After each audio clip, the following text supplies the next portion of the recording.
Bueno, vamos a comenzar a ver el fenómeno de transporte de materia o de masa. Hasta aquí hemos visto primeramente el transporte de cantidad de movimiento, luego el transporte de energía o de calor, y ahora finalmente vamos a concluir la materia del fenómeno de transporte con el transporte de materia o de masa.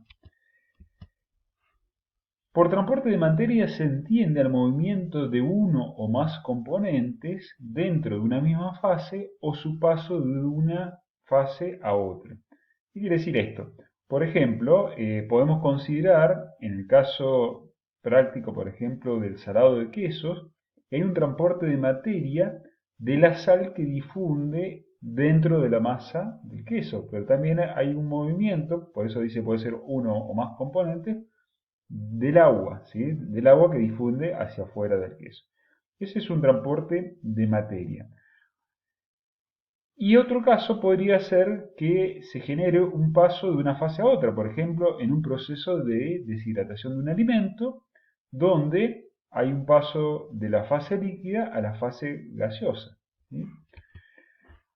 Siempre que en una fase haya un gradiente de concentración, de uno de los componentes se produce transporte de materia en el sentido de concentraciones decrecientes. ¿Qué quiere decir esto?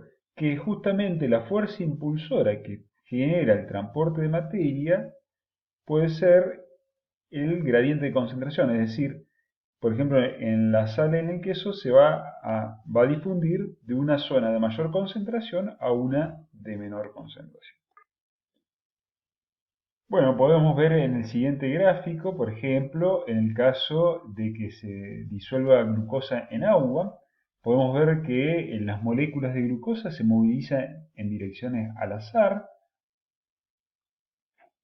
Las moléculas de glucosa al cabo de un cierto tiempo están distribuidas uniformemente en todo el recipiente y si uno, por ejemplo, colocaría una membrana permeable de glucosa en el recipiente, ahí podemos ver a la mitad del recipiente, después de un tiempo las concentraciones a ambos lados de la membrana son iguales, ¿sí? Esto justamente se debe a que se produce el movimiento difusivo como consecuencia de los gradientes de concentraciones y las moléculas van a trasladarse a aquellas zonas de menor concentración.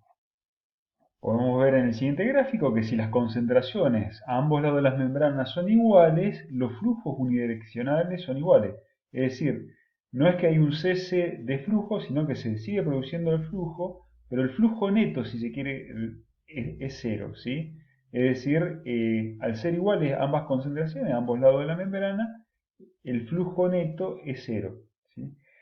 Por otro lado, si la concentración en el compartimento 1 es mayor que en 2, el flujo unidireccional de 1 a 2 va a ser mayor que el de 2 a 1. Es decir, siempre tenemos un flujo que va en el sentido el flujo neto va en sentido de mayor concentración a menor concentración. Pero no quiere decir que no haya un flujo en sentido contrario. Ese flujo existe, pero es menor que el flujo que va de mayor concentración a menor. Bueno, entonces podemos decir que la difusión de materia puede ser originada, en primer lugar, por un gradiente de concentración, pero también se puede originar por un gradiente de presión, es lo que se conoce como difusión de presión, puede ser por un gradiente de temperatura, recuerden cuando veíamos el transporte de cantidad de movimiento que se originaba a partir de un gradiente de temperatura y generaba un gradiente de densidades, eso se conoce como difusión térmica, o bien la debido a un campo externo, por ejemplo, la difusión forzada, por ejemplo, en un caso donde tenemos, por ejemplo, un agitador, ¿sí? Donde se genera una difusión que se conoce como... Bueno, un sistema con dos o más constituyentes, que es lo que se conoce como mezcla, como podemos ver en las siguientes figuras, cuyas concentraciones varían de un punto a otro, van a presentar una tendencia natural a transferir materia, haciendo mínimas las diferencias de concentración dentro del sistema. Por ejemplo, podemos ver acá el siguiente caso, donde inicialmente tenemos una alta concentración de este componente verde en el compartimiento derecho y una alta concentración del componente rojo en el compartimiento izquierdo. Y bueno, hay una tendencia natural a mezclarse y a que las concentraciones sean iguales en ambos compartimentos para cada uno de sus componentes. Esto se llama transferencia difusiva de masa o de materia. Por ejemplo, podríamos nombrar un caso común, en el cual uno, por ejemplo, en una taza de café agrega azúcar, ¿sí? Y vamos a tener dos tipos, si se quiere, distintos de transferencia de materia. Si agitamos el café con una cucharita, vamos a tener una transferencia de materia modificada por la fluidinámica del sistema, es decir, vamos a tener una analogía con la transferencia conductiva convectiva de calor. Es decir, vamos a tener no solamente la difusión, sino también una difusión que se debe a la convección del líquido, en este caso el café. O bien podemos tener solamente transferencia de materia difusiva o molecular, así se conoce, en el cual el fluido está en reposo, y ahí podemos mencionar una analogía con la conducción del calor. Entonces, básicamente podemos clasificar la transferencia de materia en difusión molecular, que es cuando se produce por el movimiento de las moléculas individuales debido a su energía térmica, en el cual el número de colisiones entre partículas es mayor en aquella zona de alta concentración, por lo cual el flujo se da hacia la zona de menor concentración, como vemos en la imagen aquí. Fíjense, ahí tenemos un gráfico donde también se representa la difusión molecular. En este caso hay un mayor flujo de izquierda hacia derecha que de derecha hacia la izquierda, justamente debido a esto, a que hay un mayor número de colisiones en el compartimento izquierdo, y esto genera un mayor flujo hacia la derecha. Entonces el flujo resultante va a ser de izquierda hacia derecha. Fíjense, la temperatura del sistema permanece constante, por lo tanto las velocidades moleculares medias son iguales en ambos subsistemas.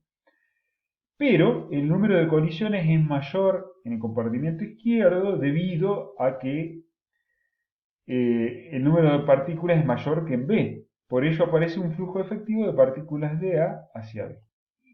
Y la segunda clasificación, en el caso de la transferencia de materia, podemos decir que es la difusión convectiva. Es decir, tenemos difusión molecular, como vimos recién, y difusión convectiva. En este caso, la transferencia de masa o de materia, debido a la convección, se da entre un fluido en movimiento y una superficie, o bien entre dos fluidos en movimiento relativamente miscibles.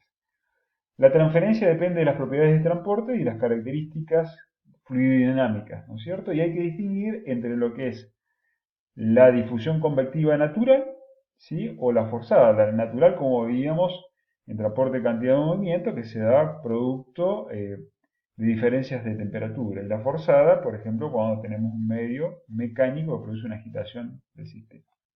Bueno, ¿cómo se modeló matemáticamente el transporte de masa o de materia? Para ello se desarrolló lo que se conoce como ley de Fick, de la difusión binaria. Para esto se hizo un desarrollo muy similar a lo que es la ley de Fourier de conducción del calor o bien la ley de viscosidad de Newton. En este caso, una placa de sílice con un espesor I, ¿sí? En primera instancia se pone en contacto con el aire a ambos lados o ambas caras, en la cara superior e inferior. El aire es insoluble a la sílice, por lo cual no penetra en él. En un instante t igual a 0 se sustituye el aire por helio. En este caso el helio sí es soluble y empieza a difundir a través de la placa de sílice, generando un perfil de concentraciones. Ahí podemos ver el perfil denotado con la letra WA. WA es la fracción másica del helio. En este caso el componente A es el helio y el componente B sería la sílice. Fíjense que en un instante t igual a 0, la concentración del helio es igual a la solubilidad que tiene el helio, ¿sí? Y se va generando un perfil que va variando con el tiempo y llega a un tiempo tendiendo a infinito en el cual se genera estado estacionario y se genera un perfil lineal como podemos ver aquí, ¿sí? Por otro lado hay que decir que el helio, a medida que va difundiendo y va pasando a la cara o a la lámina superior, ¿sí?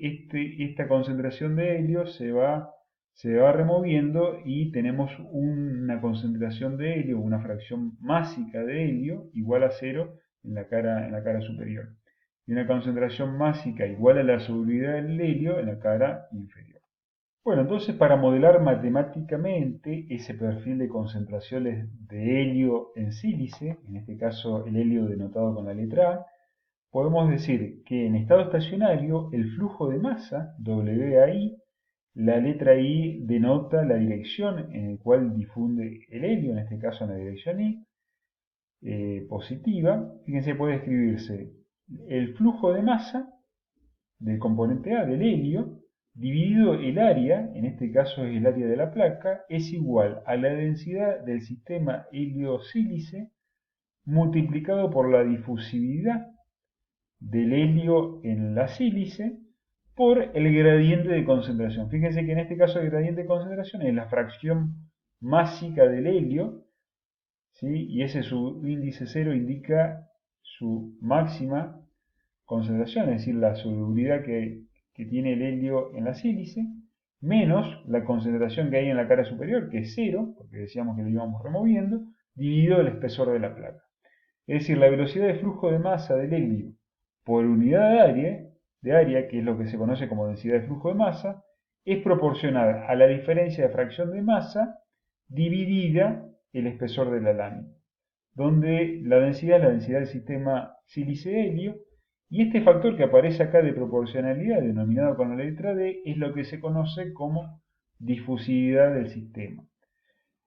También lo podemos escribir en forma diferencial. Fíjense que en este caso tenemos la densidad de flujo molecular, en este caso del helio, y podemos colocar ese gradiente como la derivada de la fracción másica de A respecto de I. Y esto es lo que se conoce como la primera ley de difusión de Fick en forma unidireccional. Acá vemos, por ejemplo, en forma vectorial, ¿sí? Utilizando el operador nabla, por ejemplo, para las tres direcciones, podemos obtener para la especie A, ¿sí? La ley de Fick, y también para la especie B. Podemos observar que en este sistema binario de helio-sílice, la difusividad para ambas especies, el DAB o el DBA, son exactamente lo mismo. Es decir, para el par de especies A y B solo hay una difusividad que a su vez depende de la presión, de la temperatura y de la composición. Bueno, esta difusividad es propia del sistema, es función de la temperatura, de la presión y de la naturaleza de los componentes. Las unidades que rigen a esta difusividad son centímetros cuadrados sobre segundo o metro cuadrado sobre segundo, y se carece de datos de difusividad para la mayor parte de las mezclas que se tiene interés en ingeniería. Por lo tanto, es preciso estimarlo a partir de correlaciones. Bueno, finalmente le quería mostrar un gráfico, una tabla, donde muestra cómo fue muy similar el desarrollo para los test transporte, tanto el de cantidad de movimiento con la ley de Newton, donde llegamos a ese modelo matemático que relacionaba el esfuerzo cortante con la viscosidad y el gradiente de velocidad, el transporte de energía a través de la ley de Fourier, de conducción del calor, que teníamos la densidad de flujo de calor igual a una constante que era la conductividad térmica multiplicado por ese gradiente, y en este caso tenemos la ley de Fick, en el cual, de difusión binaria, en el cual la densidad de flujo de masa es igual a una constante, en este caso la difusividad térmica multiplicada por la densidad, multiplicado por lo que es la fuerza impulsora de este transporte, de este fenómeno de transporte, que es el gradiente de concentración. Bueno, esto es como para finalizar y ver un poco cómo es la analogía de los tres fenómenos de transporte.